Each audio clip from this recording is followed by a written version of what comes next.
Radio Tehran, শুরু হচ্ছে বিশ্ব সংবাদ।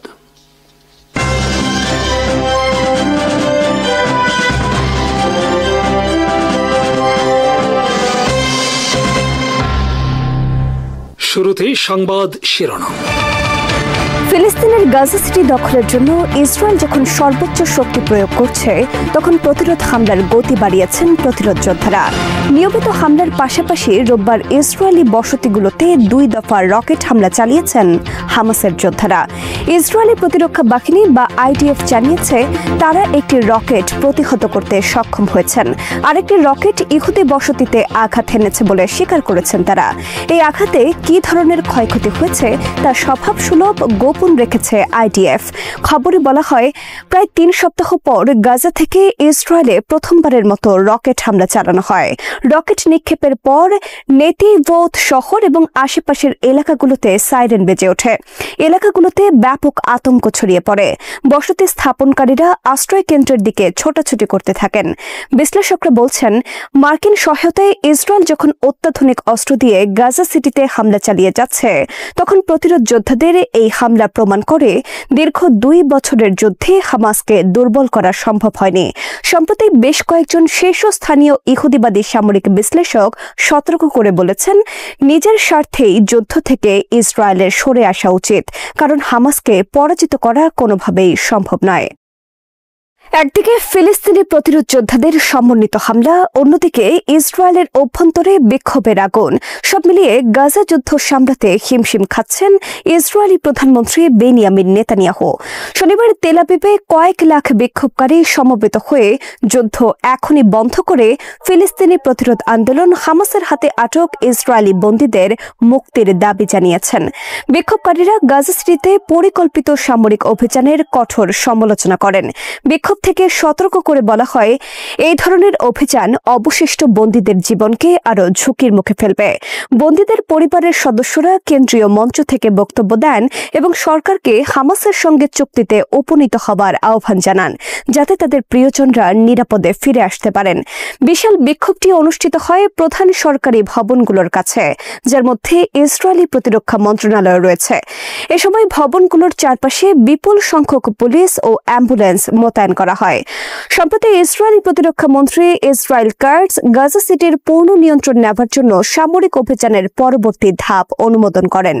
ইসরায়েলি আর্মি রেডিও গালেই জাহাল জানায়, এই অভিযান 2026 সাল পর্যন্ত চলতে পারে এবং সর্বোচ্চ পর্যায়ে প্রায় 1,30,000 রিজার্ভ সেনা এতে অংশ নিতে পারেন। প্রধানমন্ত্রী বেনিয়ামিন নেতানিয়াহু দীর্ঘমেয়াদী এই অভিযান নিয়ে সামরিক কমান্ডের পরিকল্পনা আনুষ্ঠানিকভাবে অনুমোদন করেন। নেতানিয়াহুর ভাষায়, যার লক্ষ্য হামাসকে পরাজিত করা। রাশিয়ান সংবাদ মাধ্যম ব্রিয়া নভোস্তি জানিয়েছে, যুদ্ধ দীর্ঘায়িত হবার সঙ্গে সঙ্গে ইসরায়েলের ভেতর থেকে রাজনৈতিক সমাধানের জন্য চাপ তীব্র হচ্ছে। শনিবারের মতো বিক্ষোভগুলো গাজা কৌশল নিয়ে বর্তমানের নেতৃত্বের প্রতি ক্রমবর্ধমান অসন্তোষের বহিঃপ্রকাশ বলে মন্তব্য করেছে সংবাদ মাধ্যমটি। আরও 2 ইসরায়েলি বন্দীর ভিডিও প্রকাশ করেছে হামাস। 2023 সালের অক্টোবরে ইসরায়েলের একটি সঙ্গীত উৎসব থেকে আটক ওই 2 বন্দীর একজন জানিয়েছেন তিনি গাজা সিটিতে আছেন। গাই গিলবোয়া দালাল এবং আলোন ওখেল হলেন সেই 48 জনের 2 জন যাদের গাজায় বন্দী করে রেখেছে হামাস। সংগঠনটি বন্দী বিনিময় ও যুদ্ধবিরতি চুক্তিতে সম্মত থাকলেও বিভিন্ন অজুহাতে তা এড়িয়ে চলছেন নেতানিয়াহু। তাছাড়া ইসরায়েলি সেনারা গাজা সিটি দখল করতে বড় ধরনের অভিযানও চালাচ্ছে। ধারণা করা হচ্ছে বন্দীদের মধ্যে 20 জন এখনো জীবিত আছেন। 2023 সালের 7 অক্টোবর সীমান্ত অতিক্রম করে দক্ষিণ ইসরায়েলের বিভিন্ন কমিউনিটিতে হামলা চালান ফিলিস্তিনি যোদ্ধারা। হামলায় প্রায় 1,200 জন নিহত হন এবং তারা মোট 251 জনকে বন্দী করে গাজায় নিয়ে যান। ভিডিওতে বেশ ক্লান্ত দেখাচ্ছিল গিলবোয়া দালালকে। তিনি প্রায় 3.5 মিনিট ধরে কথা বলেন। গিলবোয়া জানান, তিনি এবং আরও কয়েকজন বন্দী গাজা সিটিতে আটক আছেন এবং শহরের ইসরায়েলি হামলার কারণে তিনি নিহত হওয়ার আশঙ্কা করছেন। ভিডিওটিতে 24 বছর বয়সী গিলবোয়া দালালকে কখনো গাড়ির পেছনের সিটে বসে থাকতে দেখা যায়। গাড়িটি গাজায় ঘুরে বেড়াচ্ছিল। গাড়ি যখন কিছু ভবনের পাশ দিয়ে যাচ্ছিল, তখন তিনি একটি ভবনকে রেড ক্রসের কার্যালয় হিসেবে চিহ্নিত করেন। ভিডিওর এক পর্যায়ে 24 বছর বয়সী আলোন ওখেলকেও দেখা যায়। এই ভিডিও নিয়ে ইসরায়েলে নতুন করে উদ্বেগ ছড়িয়ে পড়েছে। যুদ্ধ বন্ধের শর্তে সর্বশেষ যুদ্ধবিরতি প্রস্তাবে নিজেদের অনুগত থাকার এবং ফিলিস্তিনি প্রতিরোধ সংগঠনগুলোর সঙ্গে মিলে সেটিতে অঙ্গীকারবদ্ধ থাকার কথা পুনর্ব্যক্ত করেছে হামাস। শনিবার হামাসের এক বিবৃতিতে বলা হয়েছে, গাজায় স্থায়ী যুদ্ধবিরতি নিশ্চিত করা, দখলদার বাহিনীর পূর্ণ প্রত্যাহার, অবিচ্ছিন্ন ও শর্তহীন মানবিক সহায়তা প্রবাহ এবং মধ্যস্থতাকারীদের মাধ্যমে পরিচালিত আলোচনার ভিত্তিতে ন্যায়সঙ্গত বন্দি বিনিময় এসব নিশ্চিত করতে পারে এমন যে কোনো ধারণা, প্রস্তাব ও সুপারিশে তাদের সম্মত রয়েছে। হামাস বলেছে, কিন্তু ইসরায়েল ধারাবাহিকভাবে সব চুক্তি ও আলোচনা ব্যাহত করেছে এবং গাজায় আরও ধ্বংসযজ্ঞ চালাচ্ছে। এরপরেও আমরা আলোচনায় সর্বোচ্চ নমনীয়তা প্রদর্শন করে আসছি। কয়েকদিন আগে হামাস জানিয়েছিল তারা এখনও 18 অগস্ট মধ্যস্থতাকারীদের উপস্থাপিত প্রস্তাবের প্রতি ইসরায়েলি প্রতিক্রিয়ার অপেক্ষায় রয়েছেন। নিজেদের অবিচল দাবিগুলো পুনরায় উল্লেখ করে হামাস জানায় তারা একটি স্বাধীন জাতীয় টেকনোক্রেট প্রশাসন গঠনের ব্যাপারেও সম্মত, যারা অবিলম্বে গাজার সব খাতের দায়িত্ব গ্রহণ করবেন। হামাস জোর দিয়ে বলেছে, মধ্যস্থতাকারীদের প্রস্তাবে তাদের সম্মতির পরপরই গাজা সিটি দখলের সিদ্ধান্ত নিয়ে ইসরায়েলি প্রধানমন্ত্রী বেনিয়ামিন নেতানিয়াহু আবারও প্রমাণ করেছেন তিনি যে কোনো সম্ভাব্য যুদ্ধবিরতি ব্যাহত করতে বদ্ধপরিকর। এই মনোভাব ইসরায়েলি সরকার ও দখলদার সমাজের মধ্যেও প্রতিধ্বনিত হয়েছে। ইসরায়েলের বিরোধী দলীয় নেতা ইয়ার লাপিদ বলেছেন, হামাস এর মধ্যে প্রস্তাবে সম্মতি দিয়েছে, অথচ সরকার বন্দীদের মৃত্যুর মধ্যেও রাজনৈতিক খেলা খেলছে। তিনি আবারও অস্থায়ী ঐক্যমত্যের সরকারের প্রস্তাব প্রত্যাখ্যান করেন। লাপিদ ব্লু অ্যান্ড হোয়াইট দলের নেতা বেনি গান্সের 6 মাসের হোস্টেজ রেস্কিউ গভর্নমেন্ট গঠনের আহ্বানও নাকচ করে দেন। তিনি ব্যাখ্যা করেন, বেন গাভির ও স্মোট্রিচকে রেখে কোনো সরকারে অংশগ্রহণের যৌক্তিকতা তিনি দেখেন না, বরং তিনি তার নিজের পুরনো প্রস্তাব পুনর্ব্যক্ত করে বলেন, নেতানিয়াহু যদি বন্দি বিনিময় চুক্তি চূড়ান্ত করতে সহায়তা করেন তবে তিনি বিরোধী দল থেকে নেতানিয়াহুকে সেফটি নেট দিয়ে যাবেন। লন্ডনে প্যালেস্টাইন অ্যাকশন গ্রুপের ওপর থেকে নিষেধাজ্ঞা তুলে নেবার দাবিতে আয়োজিত সমাবেশে বিক্ষোভকারীদের সঙ্গে পুলিশের সংঘর্ষ হয়েছে। এ সময় পুলিশের হাতে 425 জনেরও বেশি বিক্ষোভকারী গ্রেফতার হয়েছেন। শনিবার আয়োজিত সমাবেশের আয়োজনকারী ডিফাইন্ড আওয়ার জুরিস জানায়, লন্ডনের যুক্তরাজ্যের পার্লামেন্ট ভবনের সামনে অনুষ্ঠিত বিক্ষোভে প্রায় 1500 জন অংশ নেন। তারা সন্ত্রাস বিরোধী আইনের অধীনে গ্রেফতারের ঝুঁকি নিয়েই রাস্তায় নামেন। গ্রুপটি এক্সে লিখেছে, মেট্রোপলিটন পুলিশ নির্মমভাবে বিক্ষোভকারীদের ওপর হামলা করেছে, শুধুমাত্র প্ল্যাকার্ড হাতে রাখার অপরাধে গণহারে গ্রেফতার করেছে। প্ল্যাকার্ডে লেখা ছিল, আমি গণহত্যার বিরোধিতা করি এবং আমি প্যালেস্টাইন অ্যাকশনকে সমর্থন করি। পোস্টের সঙ্গে সংঘর্ষের একটি ভিডিও শেয়ার করা হয়। যুক্তরাজ্যের সংবাদ সংস্থা প্রেস অ্যাসোসিয়েশন জানায়, সংঘর্ষের সময় পুলিশ লাঠিচার্জ করে এবং গ্রেফতারের পর এক বিক্ষোভকারীকে ব্যারিকেডের পেছনে রক্তাক্ত অবস্থায় দেখা যায়। খবরে বলা হয়, পুলিশের সঙ্গে বিক্ষোভকারীদের বাদানুবাদ হলে তারা পুলিশের দিকে পানি ও প্লাস্টিকের বোতল নিক্ষেপ করেন। এক পর্যায়ে ভিড়ের মধ্যে পড়ে গিয়ে কয়েকজন আহত হন। লন্ডনের মেট্রোপলিটন পুলিশ জানিয়েছে, 425 জনেরও বেশি লোককে বিভিন্ন অপরাধে গ্রেফতার করা হয়েছে। এর মধ্যে রয়েছে পুলিশ কর্মকর্তাদের ওপর হামলা এবং নিষিদ্ধ সংগঠনের প্রতি প্রকাশ্য সমর্থন। এক্সে দেওয়া বিবৃতিতে পুলিশ জানায়, পার্লামেন্ট স্কয়ারে ডিফেন্ড আওয়ার জুরিসের বিক্ষোভে দায়িত্ব পালনকারী পুলিশ সদস্যদের ওপর ঘুষি, লাঠি, থুথু এবং বিভিন্ন বস্তু নিক্ষেপ করা হয়েছে। তাছাড়া তাদের তীব্র মৌখিক আক্রমণেরও শিকার হতে হয়েছে। যুক্তরাজ্য সরকার গত জুলাইয়ে সন্ত্রাসবাদ আইনের আওতায় প্যালেস্টাইন অ্যাকশনকে নিষিদ্ধ করার সিদ্ধান্ত নেয়। বর্তমানে সংগঠনটির সদস্যপদ গ্রহণ কিংবা এর প্রতি প্রকাশ্যে সমর্থন জানানো অপরাধ হিসেবে গণ্য হচ্ছে, যার সর্বোচ্চ শাস্তি 14 বছরের কারাদণ্ড। যদিও প্যালেস্টাইন অ্যাকশন হাইকোর্ট থেকে এই নিষেধাজ্ঞাকে চ্যালেঞ্জ করার অনুমতি পেয়েছে। এই মামলার শুনানি আগামী 25 সেপ্টেম্বর নির্ধারিত হয়েছে। সংগঠনের সহ প্রতিষ্ঠাতা হুদা আম্মুরি সরকারের এই নিষেধাজ্ঞাকে গণতান্ত্রিক স্বাধীনতার জন্য ভয়াবহ হুমকি বলে আখ্যায়িত করেছেন। মানবাধিকার সংগঠন অ্যামনেস্টি ইন্টারন্যাশনাল ইউকে এর কর্মী কেরি মস্কোজিউরি বলেছেন, যখন সরকার সন্ত্রাসবাদ আইনের আওতায় শান্তিপূর্ণ বিক্ষোভকারীদের গ্রেফতার করছে তখন বোঝা যায় যুক্তরাজ্যে পরিস্থিতি মারাত্মক ভুলের দিকে যাচ্ছে।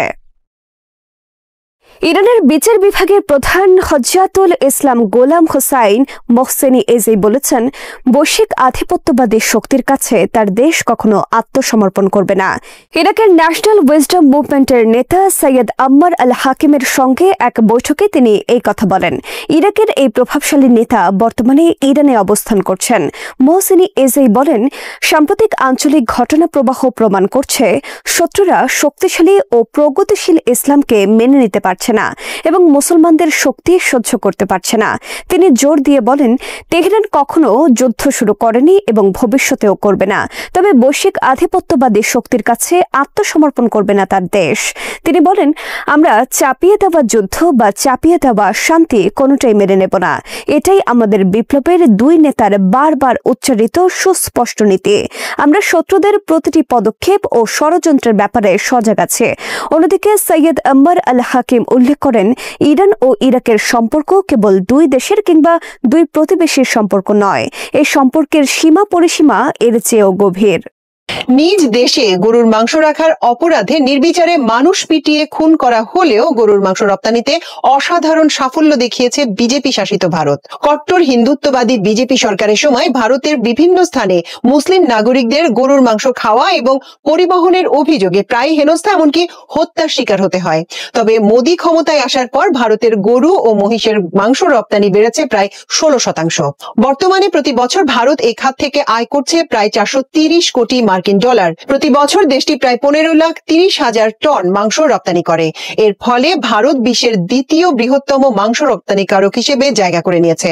তালিকার শীর্ষে রয়েছে ব্রাজিল, আর ভারতের পরে রয়েছে অস্ট্রেলিয়া, যুক্তরাষ্ট্র ও যুক্তরাজ্য।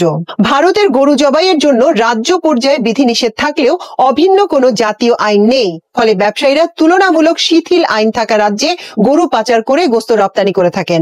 অর্থনৈতিক লাভের কারণে হিন্দু ব্যবসায়ীরাও ব্যাপক হারে এই খাতে প্রবেশ করেছেন। ভারতের শীর্ষ 6 রপ্তানিকারক প্রতিষ্ঠানের মধ্যে 4টির মালিক হিন্দু উদ্যোক্তা। এর মধ্যে রয়েছে সতীশ ও অতুল সবরওয়ালের আল কাবির এক্সপোর্টস, সুনীল কাপুরের অ্যারাবিয়ান এক্সপোর্টস, মাদান অ্যাবটের MKR ফ্রোজেন ফুড এক্সপোর্টস ও AS বিন্দ্রার PML ইন্ডাস্ট্রিজ। ভারতের সব রপ্তানিকৃত মাংসে হালাল সনদ দেয়া হলেও বিজেপি সরকার দেশের অভ্যন্তরীণ বাজারে হালাল সার্টিফিকেশন নিষিদ্ধ করেছে। ফলে আন্তর্জাতিক বাজারে মুসলিম সংখ্যাগরিষ্ঠ দেশগুলোকে লক্ষ্য রেখে হালাল মান বজায় রাখা হলেও দেশের ভেতরে ভিন্ন নীতি অনুসরণ করা হচ্ছে। পথকুকুরকে খাবার খাওয়ানো নিয়ে 2 ব্যক্তির তর্কের জেরে বাংলাদেশি বলে গালাগাল করার অভিযোগ পাওয়া গেছে ভারতের পশ্চিমবঙ্গে। জানা যায়, শুক্রবার রাতে পশ্চিমবঙ্গের আনন্দপুরে এ ঘটনা ঘটে। স্থানীয় বাসিন্দা অরূপ দাশগুপ্ত অভিযোগ করেন, এক যুবক বাংলাদেশি বলে অশ্লীল গালাগালি করেন। এই ঘটনায় তিনি থানায় জিডি করেছেন। অরূপ দাশগুপ্ত জানান, করোনার সময় থেকে নিয়মিত 4টি কুকুরকে খাবার দেন তিনি। শুক্রবার রাত 10:30 থেকে 11টার মধ্যে যখন ওদের খাবার দেয়া হচ্ছিল, তখন ওরা অন্য একটি কুকুর দেখে ঘেউ ঘেউ করে দৌড়ে যায়। তখন ওই কুকুরের সঙ্গে থাকা যুবক রেগে গিয়ে তাকে বাংলাদেশি বলে গালি দেয়। ব্রিটিশ প্রধানমন্ত্রী কায়ার স্টারমার সম্প্রতি তার মন্ত্রিসভায় রদবদল করেছেন। এতে বিচারমন্ত্রী ও লর্ড চ্যান্সেলর হিসেবে দায়িত্ব পালনকারী শাবানা মাহমুদকে স্বরাষ্ট্রমন্ত্রী নিযুক্ত করা হয়েছে। প্রথম মুসলিম নারী হিসেবে পাকিস্তানি বংশোদ্ভূত শাবানা মাহমুদ যুক্তরাজ্যের স্বরাষ্ট্র দপ্তরের দায়িত্ব পেলেন। নিজের এক্স পোস্টে শাবানা লেখেন, স্বরাষ্ট্রমন্ত্রী হিসেবে দায়িত্ব পালন করা তার জন্য সম্মানের। সরকারের প্রথম দায়িত্ব হলো তার নাগরিকদের নিরাপত্তা। দায়িত্ব পালনকালে প্রতিদিন তিনি সেই উদ্দেশ্যেই নিবেদিত থাকবেন। 1980 সালে বার্মিংহামে জন্মগ্রহণকারী শাবানা অক্সফোর্ডের লিঙ্কন কলেজে আইন অধ্যয়ন করেন এবং রাজনীতিতে প্রবেশের আগে ব্যারিস্টার হিসেবে অনুশীলন করেন। তিনি 1924 সালের জুলাই মাসে বার্মিংহাম লেডিউডের সংসদ সদস্য নির্বাচিত হন। বিচারমন্ত্রী এবং লর্ড চ্যান্সেলর থাকাকালীন তিনি কারাগারের ভিড় কমাতে সংস্কার বাস্তবায়ন করেন, যার মধ্যে ছিল আগাম মুক্তির কর্মসূচি। ভারতের ঔদ্ধত্যের কারণে পাকিস্তানের সঙ্গে যুক্তরাষ্ট্রের ঘনিষ্ঠতা বাড়ছে বলে মন্তব্য করেছেন সাবেক মার্কিন ব্রিগেডিয়ার জেনারেল মার্ক কিমিট। সাবেক এই জেনারেল বলেন, প্রেসিডেন্ট ডোনাল্ড ট্রাম্প ও পাকিস্তানের সেনাপ্রধান ফিল্ড মার্শাল আসিম মুনিরের সৌহার্দ্যপূর্ণ সম্পর্ক নয়াদিল্লির জন্য উদ্বেগজনক। সম্প্রতি পিয়ার্স মর্গান আনসেন্সার্ড অনুষ্ঠানে দেয়া বক্তব্যে একথা বলেন তিনি। মার্কিন এই জেনারেল জানান, যুক্তরাষ্ট্র এখন পাকিস্তানের আরো ঘনিষ্ঠ হয়ে উঠছে। ফিল্ড মার্শাল মুনিরের এখন প্রেসিডেন্ট ট্রাম্পের সঙ্গে এমন একটা সুসম্পর্ক তৈরি হয়েছে যা নিয়ে ভারতকে ভাবতে হবে। মূলত পাকিস্তান ও ভারতের মধ্যে সাম্প্রতিক সংঘাতের সময় তিনি দুই দেশের মধ্যে পারমাণবিক যুদ্ধ ঠেকিয়েছেন বলে ট্রাম্প বারবার দাবি করার পরে মোদি ও ট্রাম্পের সম্পর্কে টানাপোড়েন তৈরি হয়। যদিও এর আগে মোদি দাবি করেছিলেন ওয়াশিংটন ও নয়াদিল্লির সম্পর্ক এখন খুবই ইতিবাচক। যুদ্ধবন্ধে রাশিয়া ও ইউক্রেনের মধ্যে শান্তি চুক্তি হলে দুই দেশের মধ্যে একটি বাফার জোন তৈরি করা হতে পারে। জানা যায় এই বাফার জোন বা নিরস্ত্রীকরণ অঞ্চল পর্যবেক্ষণে নেতৃত্ব দিতে পারে যুক্তরাষ্ট্র। ইউক্রেনের নিরাপত্তা নিশ্চিতে নেওয়া সম্ভাব্য এই পদক্ষেপ বাস্তবায়নে মোতায়েন করা হতে পারে বাংলাদেশি সেনা। মার্কিন সংবাদ মাধ্যম এনবিসি নিউজ জানায় এই বাফার জোন হবে একটি বড় পরিসরে নিরস্ত্রীকরণ এলাকা যার সীমানা এখনো নির্ধারণ করা হয়নি, তবে এটি হবে ইউক্রেনের অভ্যন্তরে। পরিকল্পনা অনুযায়ী ন্যাটোর আওতামুক্ত এই অঞ্চলটিতে এক বা একাধিক দেশের সেনা মোতায়েন করা হতে পারে। সৌদি আরব বা এমনকি বাংলাদেশের সেনাও মোতায়েন করা হতে পারে বলে প্রতিবেদনে বলা হয়, তবে ইউক্রেনের অভ্যন্তরে কোনো মার্কিন সেনা মোতায়েন করা হবে না। এনবিসি নিউজের প্রতিবেদনে বলা হয়, ইউক্রেনের নিরাপত্তার নিশ্চয়তা যে কোনো পরিকল্পনায় রাশিয়ার প্রেসিডেন্ট ভ্লাদিমির পুতিনকে সম্মত হতে হবে। এতে ন্যাটোর সম্পৃক্ততা বা এমনকি এর পরামর্শ পুতিন গ্রহণ করবেন না। তাই পরিকল্পনাকারীরা ন্যাটো বাহিনী এড়ানোর চেষ্টা করছেন। যুক্তরাষ্ট্রের সঙ্গে উত্তেজনার মধ্যে লাতিন আমেরিকার দেশ ভেনেজুয়েলার একটি গুরুত্বপূর্ণ সামরিক ড্রোন কারখানা নিয়ন্ত্রণ করছে ইরান। বর্তমানে অনুমতি ছাড়া স্থানীয় কর্মীদেরও কারখানায় প্রবেশ করতে দিচ্ছে না ইরানি তত্ত্বাবধায়করা। ফলে সেখানে ঠিক কি চলছে তা নিয়ে ধোঁয়াশা তৈরি হয়েছে। জানা যায় 2006 সালে তেহরানের সঙ্গে সামরিক চুক্তি স্বাক্ষর করার পর ভেনেজুয়েলায় এই ড্রোন কর্মসূচি শুরু হয়। ইরানি সংস্থা কুদস এভিয়েশন ইন্ডাস্ট্রিজ অ্যাসেম্বলি কিট সরবরাহ করে। ইরানে প্রশিক্ষিত ভেনেজুয়েলার প্রকৌশলীরা এবং ইরানি দলগুলো পরবর্তীতে মারাকাইয়ের এল লিবার্তাদো বিমান ঘাঁটিতে কাজে যোগ দেয়। এই কর্মসূচি তখন থেকে ইরানি সিস্টেমের আদলে তৈরি গোয়েন্দা, সশস্ত্র এবং কামিকাজে ড্রোন তৈরি করছে। বিভিন্ন সূত্র থেকে জানা যায় ইরানের সঙ্গে সামরিক অনেক প্রকল্প বেসামরিক উদ্যোগের ছদ্মবেশে চলছে। সাইকেল বা ট্রাক্টর কারখানার নামে যুদ্ধ ড্রোন তৈরি করা হচ্ছে। মূলত সাবেক প্রেসিডেন্ট হুগো চাভেজ এমন অস্ত্র খুঁজছিলেন যা মার্কিন সামরিক শক্তিকে চ্যালেঞ্জ করতে পারে, আর তার জন্যই তারা ইরানের দ্বারস্থ হয়। নিজ দল বাঁচাতে পদত্যাগ করেছেন জাপানের প্রধানমন্ত্রী শিগেরু ইশিবা। ক্ষমতাসীন লিবারেল ডেমোক্রেটিক পার্টি তথা এলডিপি যেন বিভক্ত না হয় সে কারণেই তার এই সিদ্ধান্ত। জাপানের রাষ্ট্রীয় সম্প্রচার মাধ্যম এনএইচকে রোববার এ তথ্য জানিয়েছে। মাত্র কয়েক সপ্তাহ আগে ইশিবা সংবাদ মাধ্যমে ছড়িয়ে পড়া পদত্যাগের গুজব অস্বীকার করেছিলেন। জুলাই মাসে এলডিপি নেতৃত্বাধীন জোটের ঐতিহাসিক পরাজয়ের পর এমন জল্পনা তৈরি হয়েছিল। তখন ইশিবা বলেছিলেন তিনি যুক্তরাষ্ট্রের সঙ্গে করা শুল্ক চুক্তি সঠিকভাবে বাস্তবায়িত হচ্ছে কিনা তা নিশ্চিত করতে চান। গত বছর দায়িত্ব নেওয়ার পর থেকে ইশিবার নেতৃত্বে জোট একের পর এক নির্বাচনে পরাজিত হয়েছে এবং উভয় সংসদেই সংখ্যাগরিষ্ঠতা হারিয়েছে। অক্টোবরে ভয়াবহ নির্বাচনী পরাজয়ের ফলে তারা শক্তিশালী নিম্নকক্ষেও সংখ্যালঘুতে পরিণত হয়। ইউক্রেনের রাজধানী কিয়েভে রাশিয়ার চালানো ব্যাপক ড্রোন ও ক্ষেপণাস্ত্র হামলায় অন্তত 3 জন নিহত হয়েছেন, আহত হয়েছেন 18 জনেরও বেশি। হামলায় শহরের বিভিন্ন স্থানে আগুন ধরে যায়, যার মধ্যে ইউক্রেনের মন্ত্রী পরিষদের কার্যালয় সহ বেশ কিছু সরকারি ভবনও রয়েছে। ইউক্রেনীয় কর্তৃপক্ষ জানিয়েছে শনিবার রাতভর রাশিয়া 805টি ড্রোন, ডামি ড্রোন এবং 13টি ক্ষেপণাস্ত্র ছোড়ে, যা পূর্ণমাত্রায় যুদ্ধ শুরুর পর সবচেয়ে বড় আক্রমণ। ইউক্রেনের বিমান বাহিনীর মুখপাত্র ইউরি ইহনাত বিষয়টি নিশ্চিত করেছেন।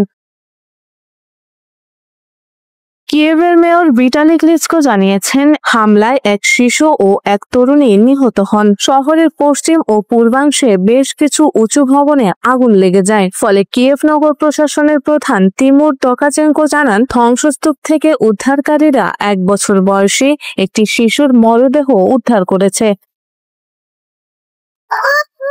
ড্রোনের ধ্বংসাবশেষ থেকে আগুন ধরে যায় ডানেটস্ক জেলার একটি 4তলা অ্যাপার্টমেন্ট ভবনে। এটি দিনিপ্রো নদীর পূর্ব তীরে অবস্থিত।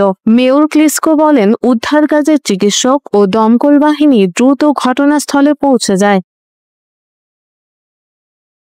কিয়েভের পশ্চিমাংশের শিয়াতোশিন্সকি জেলাতেও একটি 16তলা ও 2টি 9তলা ভবনের ছাদে আগুন ধরে যায় ড্রোনের টুকরো পড়ে। প্রত্যক্ষদর্শীরা রয়টার্সকে জানান রাতভর শহর জুড়ে একাধিক বিস্ফোরণের শব্দ শোনা গেছে, যা সম্ভবত ইউক্রেনের আকাশ প্রতিরক্ষা ব্যবস্থার সক্রিয় হওয়ার লক্ষণ। স্থানীয় সংবাদ মাধ্যম কিয়েভ ইন্ডিপেন্ডেন্ট জানিয়েছে দানেটস্ক জেলার একটি আশ্রয় কেন্দ্রে এক বৃদ্ধা নারীর মৃত্যু হয়েছে, যদিও তার মৃত্যুর সুনির্দিষ্ট কারণ এখনো জানা যায়নি। ইউক্রেনের রাষ্ট্রীয় জরুরি সেবা বিভাগ জানিয়েছে কিয়েভে অন্তত 1 জন নিহত এবং 18 জন আহত হয়েছেন। হামলার ফলে শহরের কিছু এলাকায় বিদ্যুৎ সরবরাহ বিচ্ছিন্ন হয়ে যায়। হামলায় ক্ষতিগ্রস্ত হয়েছে ইউক্রেন সরকারের মন্ত্রিপরিষদ ভবনও, যেটি প্রথমবারের মতো কোনো শত্রু হামলায় আঘাতপ্রাপ্ত হলো। ভবনটির ছাদ ও উপরের তলা ব্যাপকভাবে ক্ষতিগ্রস্ত হয়েছে বলে জানান ইউক্রেনের প্রধানমন্ত্রী ইউলিয়া সভরিদেনকো। তিনি বলেন, প্রথমবারের মতো সরকার ভবন শত্রুর হামলার শিকার হয়েছে। আমরা ভবনগুলো আবার গড়ে তুলব, কিন্তু যেসব প্রাণ হারালো সেগুলো আর ফেরানো যাবে না।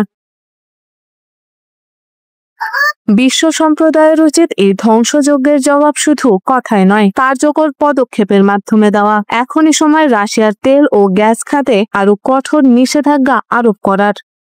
যুক্তরাষ্ট্রে গ্রেপ্তার হওয়া কোরিয়ান কর্মীদেরকে অবৈধ ভিনগ্রহবাসী বলে মন্তব্য করে শিউলের তোপের মুখে পড়েছেন ডোনাল্ড ট্রাম্প।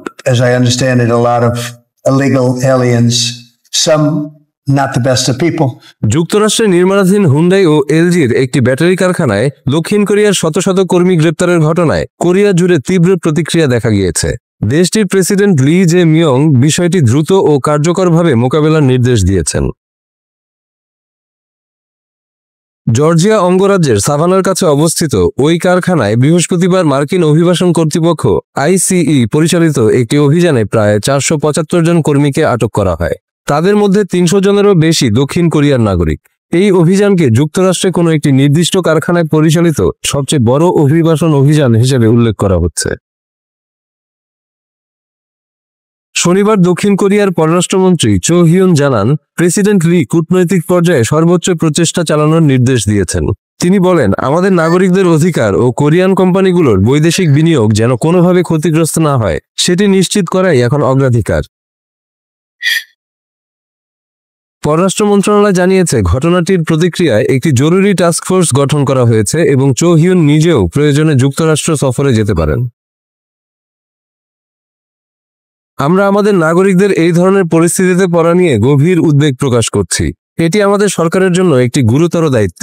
তিনি জানিয়েছেন, এক শীর্ষ পর্যায়ের কূটনীতিককে দ্রুত ঘটনাস্থলে পাঠানোর পরিকল্পনা নেওয়া হয়েছে। এই কারখানাটি যুক্তরাষ্ট্রের বৈদ্যুতিক গাড়ির জন্য ব্যাটারি সরবরাহের উদ্দেশ্যে নির্মাণাধীন, যার মাথার উপর রয়েছে প্রেসিডেন্ট ডোনাল্ড ট্রাম্পের কঠোর অভিবাসন নীতি।